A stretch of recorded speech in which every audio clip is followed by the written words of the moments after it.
Eu quero te ouvir, Josias de Souza. Vou até me levantar para isso. O que você achou de tudo isso? Teve acordo, não teve acordo? Alexandre de Moraes com o governo.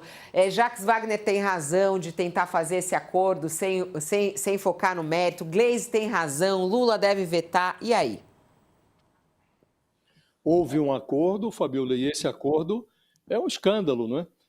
Esse acordo transforma a democracia brasileira, que mal foi salva, transforma num regime com a cabeça a prêmio. A democracia mal foi salva e já está com a cabeça a prêmio. A história da resistência do Brasil à tentativa de golpe de Estado, com inédita prisão de um ex-presidente, de oficiais das Forças Armadas, ela foi reescrita antes de descer ao verbete da enciclopédia. Um dia depois do encerramento do julgamento desse complô do golpe no Supremo, o Congresso virou a página da história e virou para trás. De exemplo mundial, o Brasil vai se convertendo num vexame. Foi aprovada essa proposta de redução das penas dos golpistas a toque de caixa na Câmara, no Senado, e esse toque de caixa impôs aos brasileiros uma condenação perpétua ao risco de outro golpe. Isto é um vexame, Fabio? Já seria um vexame a redução pura e simples das penas. Acabou de ser concluído o julgamento. As leis que estão sendo modificadas, elas foram sancionadas pelo próprio Bolsonaro. Então, o Congresso que está discutindo agravamento de penas para facções criminosas, isso está presente em vários projetos antifacção, projeto de PEC da segurança. Então, discute-se agravamento de penas para facções criminosas e reduz-se o castigo para a facção do golpe. Então, a tentativa de golpe de Estado, que é o crime dos crimes, é menos grave do que os demais. Isto parece absurdo, Fabiola. E aí vem o mais grave. Há, sim, digitais do Supremo, e essas digitais não foram impressas na negociação agora. Lá atrás, quando o Paulinho da Força visitou Michel Temer, na casa dele em São Paulo, acompanado lá do Aécio Neves, o Paulinho da Força, que foi o relator dessa proposta na Câmara, foi à casa do Michel Temer e eles mesmos divulgaram. Nós entramos em contato com ministros do Supremo. Ficou entendido ali que estavam conversando com Gilmar Mendes, com Alexandre de Moraes, que, aliás, foi enviado ao Supremo, foi indicado para o Supremo pelo Michel Temer. E ali, inclusive, eles revelaram que os ministros do Supremo aconselharam, ao invés de tratar como projeto de redução das penas, falem em dosimetria. Aí mudou-se o apelido da proposta para projeto de lei da dosimetria, por aconselhamento dos ministros do Supremo. E o vexame cresceu, Fabiola, ontem, com o líder do governo no Senado, Jacques Wagner, também ele imprimindo as suas digitais nessa negociação, nesse grande acordo. Fez isso sob a alegação de que era preciso destravar a votação de uma proposta econômica que interessava ao governo. Uma proposta que reduziu isenções e mimos fiscais, na ordem de 10%, que impôs também uma tributação a bets e fintechs. No conjunto da obra, o governo vai ter uma arrecadação adicional de 20 bilhões de reais. Então, colocaram um preço na democracia. 20 bilhões. É esse o preço da democracia? Imaginou-se que a democracia brasileira valesse um pouco mais do que isso. Mas o vexame foi potencializado pelas digitais do líder do governo. Agora fica esse jogo de empurra, a Gleisi Hoffmann dizendo não teve acordo nenhum, o Palácio não concorda com isso, e já antecipando que o presidente vetará. Se o Lula não vetasse, ou se não vetar, aí ele mesmo tem que renunciar à presidência da República, porque estamos falando de um golpe contra o mandato dele. O Bolsonaro orquestrou um complô para derrubar o Lula, para anular o resultado da eleição de 2022. Se a vítima do golpe, que tinha até um golpe que incluía um plano de assassinato do Lula, se ele não veta isso daqui, aí realmente ele perde o respeito, não da sociedade, mas de si mesmo, ele perde o amor próprio, né?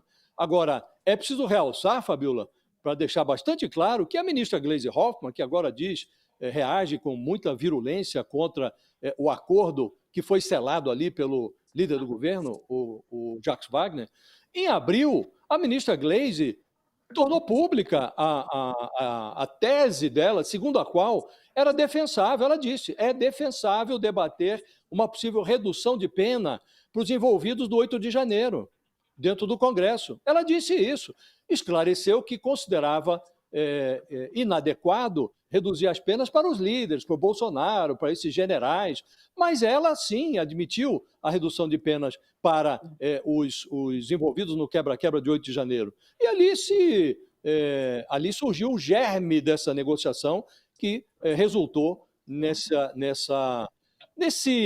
esboço de anistia, Fabíola, porque isso aqui é só o começo. É só o começo. Então, de exemplo mundial, o Brasil vai se convertendo mesmo num vexame e isso é só o começo, porque todos estão anunciando lá, os bolsonaristas estão anunciando, nós não vamos desistir da anistia.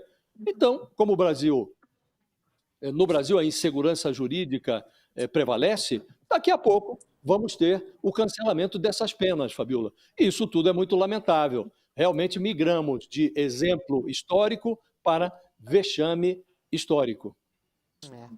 Ó, eu queria muito também ouvir aqui um professor do direito para a gente saber sobre esses acordos, né?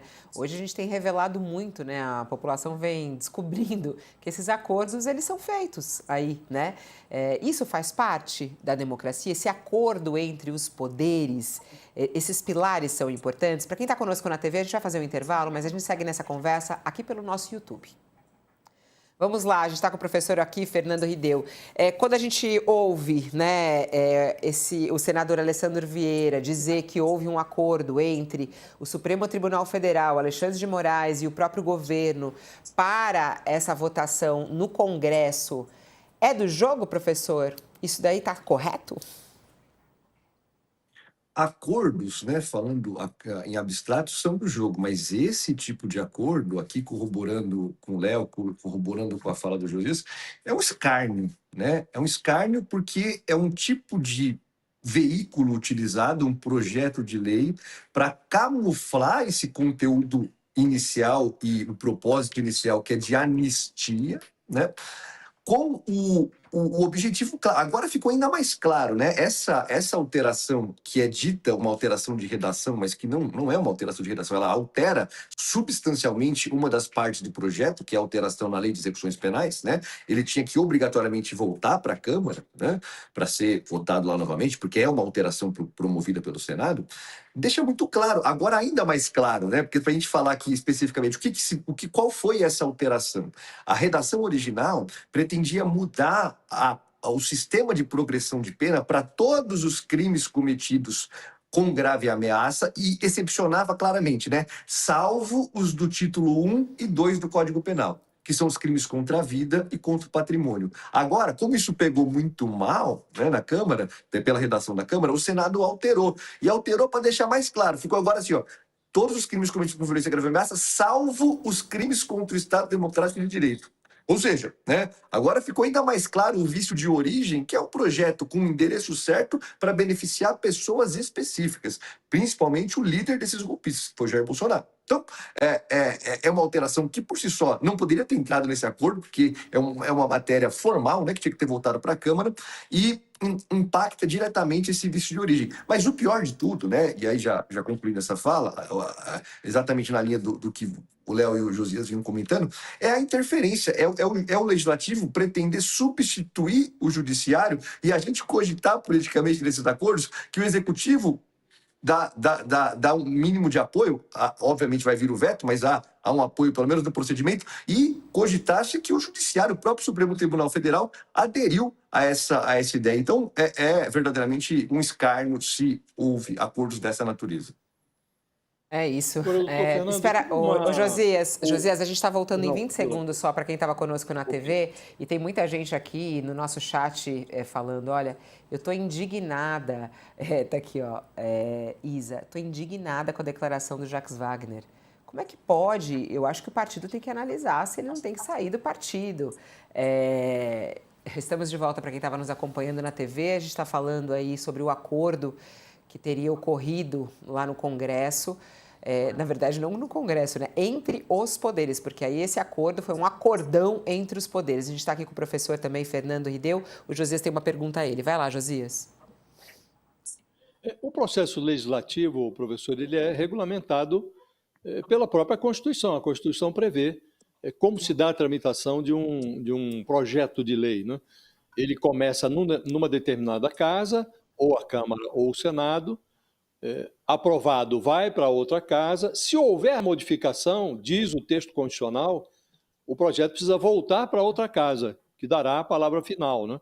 Neste caso específico, houve uma modificação no Senado, e uma modificação expressiva, não é uma vírgula ou um acento, não. Mudou-se o conteúdo do projeto, que incluía ali, além do atenuamento das penas para os envolvidos nessa conspiração golpista, havia benefício penal para outro tipo de crime, crime sexual, a corrupção, uma série de criminosos seriam beneficiados. E o Senado alterou isso. Não deveria voltar para a Câmara? Não é passível também de intervenção judicial? Eventualmente o Supremo, acho que vai ser até acionado para isso, mas não será o caso de rever e de devolver o projeto à Câmara? Não há aí também um vício constitucional?